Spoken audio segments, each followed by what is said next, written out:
Bonjour tout le monde, bienvenue à une autre vidéo de petit résumé de la semaine. Écoutez, je me devais j'ai deux petits sujets là, que j'ai sous le cœur un petit peu, puis je voulais vous parler. Après ma barre, je dois vous dire que j'ai un rhume d'homme, un vrai, là, vous savez c'est quoi. C'est très, très laborieux, très dur à s'en sortir, plus dur que la normale. Ça demande presque des soins à l'urgence, mais on est assez tough, Écoutez, premier sujet, je voulais vous parler, parce que c'est vraiment d'actualité, c'est le général que les États-Unis ont tué.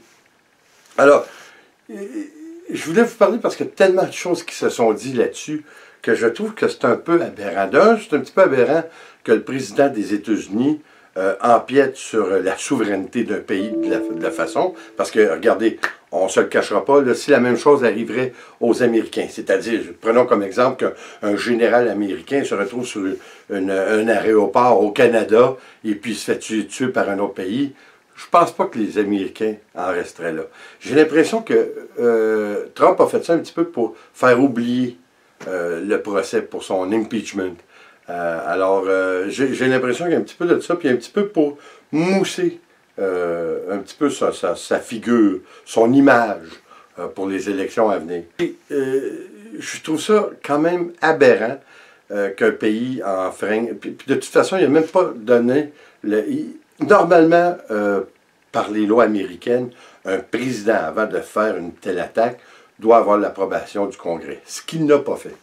Alors, il y a beaucoup de débats qui se font en ce moment sur justement ça, parce que, écoutez, ça n'a pas de bon sens, là, de la façon qu'il agit, mais en même temps, vous savez, il y a un petit peu d'hypocrisie, dans le sens que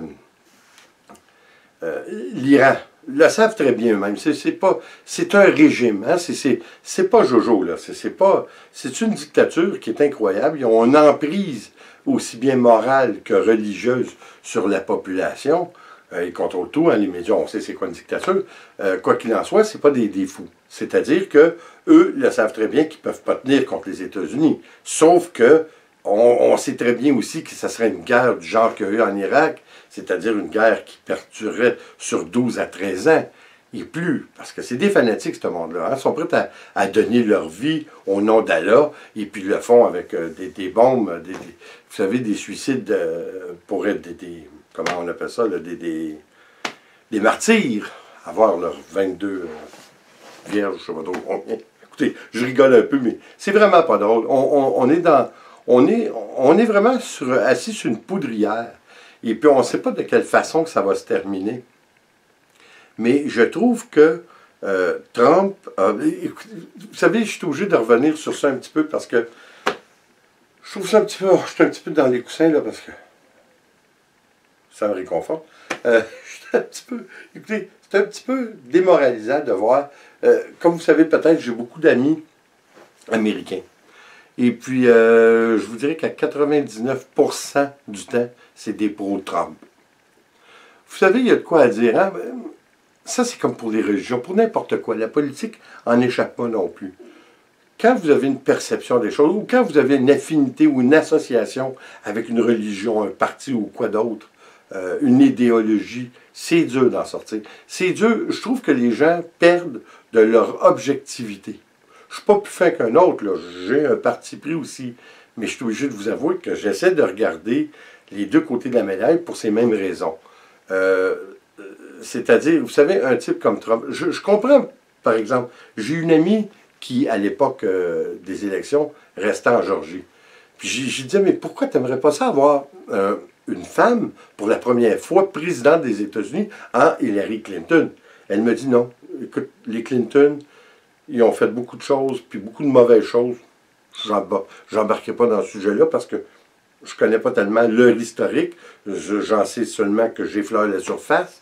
Mais elle prétendait, puis pas tout à fait à tort, si on regarde nos conditions à nous, en Europe et au Canada, elle disait, il est temps qu'on ait un changement. C'est-à-dire, il est temps qu'on mette au pouvoir quelqu'un qui n'est pas dans la politique, qui ne trempe pas dans toute cette merde politique qu'on connaît.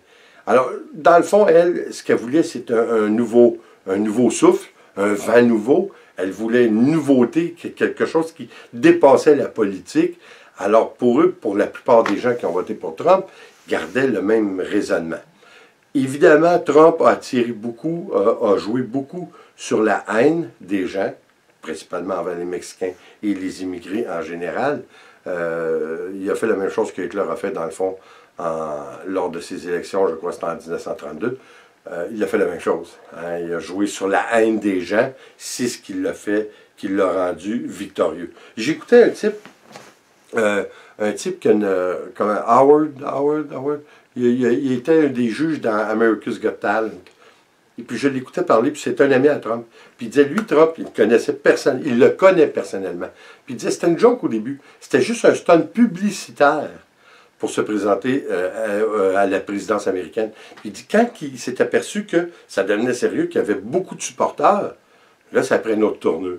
Mais à la base, c'était un stunt publicitaire. Vous voyez comment les choses peuvent tourner, hein? C'est toujours, comme on dit, c'est toujours une question de perception. Mais quoi qu'il en soit, je trouve que ce type est probablement un petit peu névrosé. On dit que beaucoup de ses défenseurs disent « Oui, mais regarde l'économie, ça va bien, c'est merveilleux. » Oui, mais attendez un petit peu là. Obama, quand il a pris les rênes du pouvoir en 2008, c'était le plus gros crash économique qu'il n'y avait pas eu. C'est suite au départ de Bush. Alors, les 2 mandats qu'Obama a eus, à chaque année, si on veut, de ses 8 ans à la présidence, l'économie américaine montait toujours. Alors lui, il a juste pris la relève, le tremplin de ça. Il ne faut pas oublier une autre chose, là. Trump a coupé beaucoup dans les services sociaux. Peu sont-ils, mais il a coupé beaucoup dans les services sociaux, ce qui a ramené un petit peu d'argent. Mais malgré tout, il a augmenté la dette américaine de 1 milliard par mois. C'est pas rien, là. Hein? Alors, c'est sur de l'argent qu'il n'avait pas, dans le fond, qui a fait son plan économique, qui n'est pas un plan du tout. De toute façon, regardez son historique, hein, 3 fois faillite. On ne parlera pas de son université qui a fraudé des gens épouvantables. Il engageait, même lors de la construction de Trump Tower, il engageait des illégaux pour travailler là-dessus. Alors, vous savez, il prêche pour sa paroisse. Hein, on sait, c'est toujours comme ça. D'ailleurs, c'est un petit peu la même chose. Hein, comme je disais déjà, un ami, vous aurez beau, c'est incroyable, hein, vous aurez beau mettre dans une pièce un républicain, un démocrate, ou un catholique, ou un musulman, ou ce que vous voudrez. Laissez-les dans une pièce pendant plusieurs jours. Ils vont ressortir comme ils sont rentrés. C'est humain. Vous savez, lorsque vous avez une idéologie, que ce soit de religion, politique ou autre, c'est humain de déconnecter. Lorsque le sujet n'est pas à notre goût ou va à l'encontre de nos croyances, on déconnecte. C'est un automatisme. On déconnecte carrément. C'est ce qui fait que les gens ne peuvent pas se comprendre. Parce que l'objectivité disparaît. Vous direz que c'est un petit peu normal, mais je trouve qu'à un certain point, ça devient de l'acharnement. Ah, la même chose pour les religions. Pourquoi que quelqu'un qui naît en Inde est d'une telle religion, quelqu'un qui naît en Arabie est d'une autre, quelqu'un qui naît au Canada est d'une autre? Vous comprenez ce que je veux dire? En fait, la religion est géographique, si vous regardez ça comme ça. La religion, ce n'est pas une question de vos croyances et si vous croyez en Dieu. La religion, après ma barre, est géographique. Dites-moi de quelle région vous venez, puis je vais vous dire quelle tendance de religion vous allez avoir, d'un côté ou de l'autre. C'est un petit peu... Il n'y a pas rien de vraiment objectif dans tout ça, là. Hein, c'est très éphémère. C'est de l'impalpable. Puis je comprends, vous savez, je comprends aussi, si vous croyez en Dieu, vous n'êtes pas obligé d'être associé à une religion. Je crois croire en Dieu, mais je crois que croire en Dieu, c'est comme croire en les religions, dans le sens que c'est une béquille. Ça donne de la confiance et de l'espoir aux gens. Hein? Au même titre que la plupart des gens qui étaient très religieux, je vous parle à l'époque au Québec, c'était les gens les plus pauvres. Parce que ça lui donnait espoir en quelque chose d'autre, d'une belle vie, atteindre le paradis. Qui ne veut pas le paradis? Vous savez, alors, c'est sûr que ça touchait plus les gens qui étaient pauvres.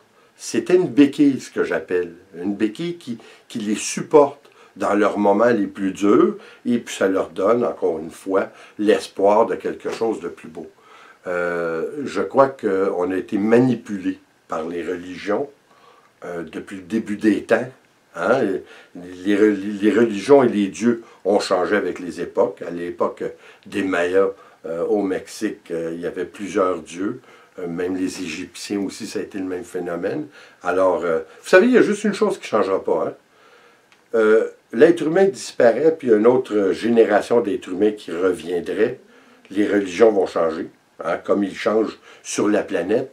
Savez-vous la seule chose qui ne changera jamais? 1 plus 1 fera toujours 2. Peu importe quelle société ou quelle civilisation va être là, les mathématiques, c'est une constance. C'est quelque chose qui ne changera jamais. C'est pour ça que je crois plus en la théorie de Darwin que d'Adam et Ève. Alors, pour moi, c'est d'être pragmatique, mais c'est aussi cérébral. C'est-à-dire que je ne m'accroche pas à de l'éphémère ou à un rêve, parce que je trouve qu'une religion, c'est presque autant un rêve que le Père Noël peut l'être. C'est la pensée magique. Mais écoutez, d'un autre côté, comme je vous dis, si ça fait du bien.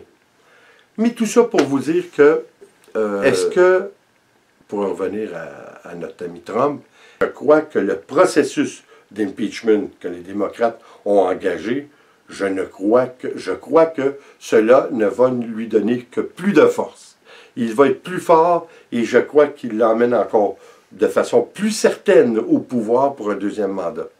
C'est incroyable, là, mais de ce que j'en ai vu, je trouve que les supporters de Trump sont de plus en plus supporters, si vous comprenez ce que je veux dire. Ils sont de plus en plus voraces pour la victoire, ils sont de plus affamés de la victoire, puis je crois que ça leur donne juste encore plus de momentum. J'espère que non, mais j'ai bien peur que c'est ce qui va arriver. Mon autre point que je voulais vous parler, puis c'est en association avec la température qu'on vit ici. Puis je pense que c'est un petit peu partout sur la planète, c'est clair. Écoutez, une journée moins 20, 2 jours après, plus 6. Ça ne fait aucun sens. C'est ce que j'appelle, ce que nous avons depuis plusieurs années, un climat en dents de scie. Hein, parce que ça a des hauts, puis c'est ça le réchauffement de la planète. C'est ça que les gens ne comprennent pas. Ça ne veut pas dire que l'hiver, c'est plus chaud. Pas nécessairement.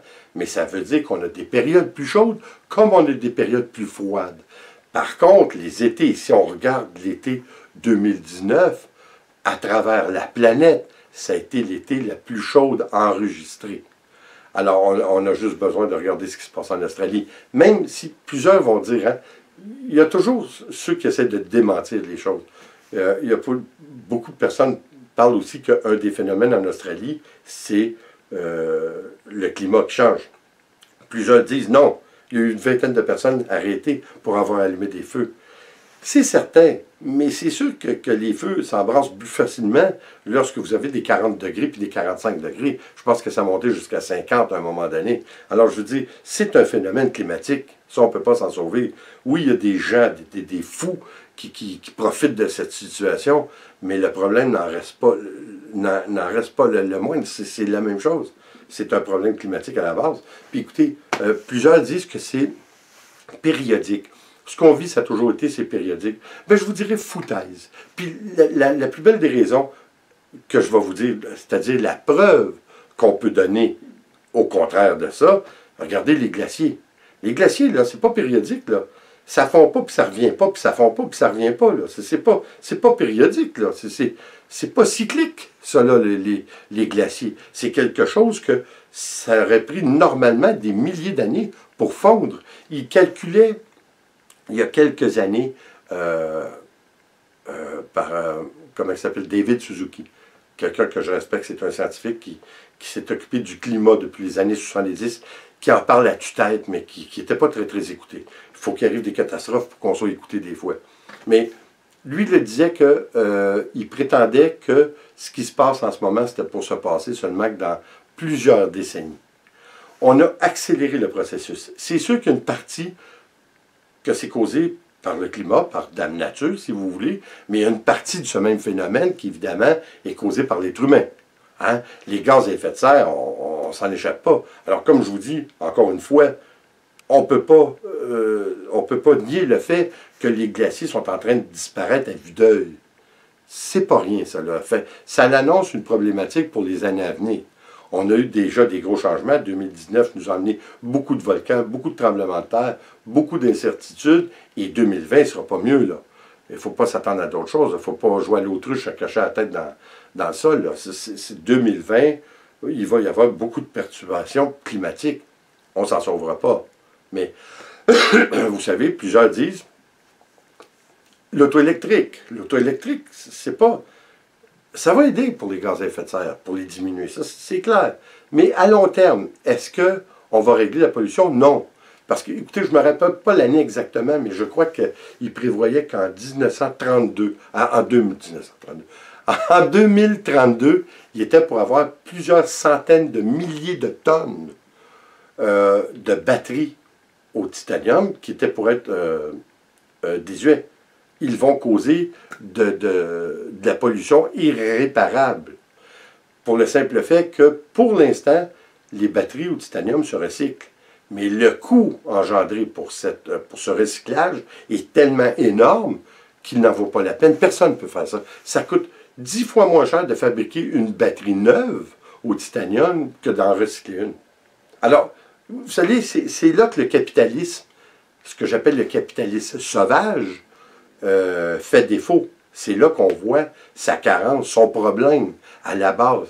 Le capitalisme fait en sorte qu'on va s'étouffer dans la pollution. On ne peut pas passer à côté. Trompez-vous pas, on a beau faire du recyclage, en Inde et en Indonésie et à plusieurs places dans le monde, sont déjà en train d'étouffer dans leur pollution. Il y a certains, de toute façon, il y a des égouts à ciel ouvert à plusieurs endroits dans le monde. Alors, ce que nous, on fait, oui, il faut le faire, mais on ne fait que retarder, selon moi, l'inévitable.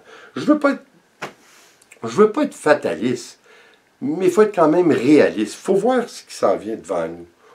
Puis, on peut le voir parce qu'il faut réagir. Mais, encore une fois, l'auto électrique, est-ce que c'est une bonne action? Je crois que oui. Mais action, réaction. La réaction, surtout en Europe, vous n'aurez pas le bassin électrique nécessaire. Si demain matin, votre population, au total, c'est toutes des chars électriques, ça ne fonctionne pas là, chez vous. Là. Ça ne fonctionne pas. De un, parce que vous avez la plupart de votre énergie électrique vous provient d'énergie nucléaire, de centrales nucléaires, qui produisent des déchets, comme on sait, qui nous donnent des problématiques, des maux de tête, qui vont être un problème pour les générations à venir, un gros problème. Et si on ne va pas dans le nucléaire, pour l'instant, on va dans le charbon. On dit mettre des filtres. C'est pas juste ça, ça ne réglera pas. Là. Vous avez des mineurs qui doivent miner pour le charbon. Ces types-là, là, ils se meurent de cancer. C'est la pire chose. Vous savez qu'aux États-Unis, c'est encore un gros moyen d'hydroélectricité, pas d'hydroélectricité, mais d'électricité, les usines au charbon, les centrales au charbon. Principalement en Pennsylvanie, dans ces endroits-là, c'est incroyable. Mais les gens sont malades, les gens, ça meurt de cancer. J'ai un de mes voisins que son frère reste en Pennsylvanie et puis ils ont des amis qui sont décédés d'un très jeune âge. Ils travaillaient dans les mines de charbon. Alors, ça implique beaucoup, là, beaucoup de choses. Je suis obligé de vous avouer que oui, au Québec, on est privilégié parce qu'on a l'hydroélectricité. On en vend aux États-Unis, on en vend même à d'autres provinces canadiennes. Mais oui, nous, on peut avoir un bassin d'auto électrique à la grandeur de la population québécoise, puis on n'aurait pas de problème. Mais à long terme, est-ce qu'on règle la pollution? Je crois qu'à court terme, oui, mais à long terme, on va créer un problème supplémentaire qui ne sera pas plus jojo. Écoutez, c'est toujours une question de perception. C'est ça qui est décevant, c'est que l'objectivité prend le bord, et puis c'est la perception qui reste. Puis la perception est différente pour chaque individu. Et la perception d'une personne, c'est sa vérité. Alors, on aura beau de discuter de ce que vous voudrez, vous aurez toujours les opposants à n'importe quel sujet. Malheureusement, on va faire quoi? On va s'astiner jusqu'à temps qu'on soit en terre. Vous savez, c'est ça qui est malheureux. C'est quoi qu'il faut prendre? Comment doit-on réagir de façon positive et à la grandeur de la planète? Hey, c'est pas fait, là, de rassembler les gens là, un peu partout. Là, hein? On a déjà assez de difficultés à s'entendre. Puis d'ailleurs, ce que je voulais vous dire aussi, vous savez, c'est de l'hypocrisie de dire que l'Iran ont eu une réaction à l'attaque américaine, là où ça tue. D'ailleurs, le général, c'était un être qui était très, très populaire au sein de la population iranienne. Alors, l'administration iranienne, hein, la dictature iranienne, pour ne pas perdre la face, c'est de fait de faire une attaque. Écoutez, ils ont communiqué avec des réseaux qui ont d'amis pour être un tierce parti pour communiquer avec les États-Unis. Les États-Unis étaient déjà avertis que l'Iran était pour envoyer 22 missiles, mais vraiment sans gravité, puis ils ont dit aux Américains, inquiétez-vous pas, il n'y aura pas de mort, mais au niveau de la population, on se doit d'avoir une réaction. On ne peut pas laisser passer ça. C'est ça qui s'est passé. C'est ça qui s'est passé, puis malheureusement, je crois que l'avion, ils sont en train d'en parler en ce moment, mais l'avion qui a été malheureusement détruite, je crois qu'elle a été détruite par erreur par l'armée iranienne, croyant que c'était soit une attaque américaine ou un avion américain. Je crois que malheureusement, c'est ce qui s'est passé. On va le savoir un petit peu plus loin, mais vous savez, il y a des témoins qui ont dit qu'ils ont vu une boule de feu dans les airs. Ça, c'est une explosion et je crois que ça s'en va pas mal de ce sens-là. Alors malheureusement, il y a beaucoup d'innocents qui ont payé, encore une fois, pour une perception des choses qui n'étaient pas bonnes. Hein. C'est peut-être une personne qui a été un petit peu trop rapide sur la gâchette. Quoi qu'il en soit, 2020, je crois qu'on va avoir beaucoup de choses qui vont se passer, aussi bien au niveau géopolitique que climatique. Je crois que le mal est fait. Encore une fois, je ne veux pas être pessimiste ou alarmiste, mais à un moment donné, il faut être capable d'ouvrir grand les yeux et de voir ce qui se passe. Alors écoutez, de toute façon, c'est ce que je voulais vous parler. Merci d'être là. Là, je vais aller me reposer la voix parce que, pauvre petit pit, m'a gagné, hein? Rhume d'homme. Écoutez, je ne vous ai pas montré whisky parce que whisky, ben, je vais vous le montrer. Il fait un gros dodo. Il aime bien dormir, puis quand il ne dort pas, il joue avec grossi. Écoutez, en une semaine, là, je vous le dis en livre, là, parce que moi, le kilo, j'ai eu bien de la difficulté. J'ai été élevé, soit dit en passant, le Canada, oui, il est sur le système métrique, mais moi, à l'école, j'ai été élevé avec le système anglais. Alors, je reste encore avec beaucoup d'emphase sur le système anglais, comme les livres. Je parle souvent en livre, je me comprends mieux en livre qu'en kilo. Alors, tout ça pour vous dire que Whisky, la semaine dernière, avait 6 points quelques livres, excusez, avait 16 points quelques livres, et cette semaine, après une semaine, il a presque 22 livres. Je vous le dis là, il grandit et grossit à vue d'œil. On voit un changement tous les jours, c'est vraiment drôle, mais on a tombé vraiment sur un amour de petit chien. C'est notre bébé. Puis je vous dis qu'on est vraiment content. Alors écoutez, là-dessus, j'espère que vous allez avoir une bonne fin de semaine. Et puis, n'oubliez pas de vous abonner sur Instagram ainsi que sur Facebook pour qu'on puisse partager plus sur une base quotidienne. Et comme toujours, s'il vous plaît, abonnez-vous, laissez un commentaire et partagez. C'est toujours apprécié. On se revoit, prochaine vidéo. Attention à vous. Ciao.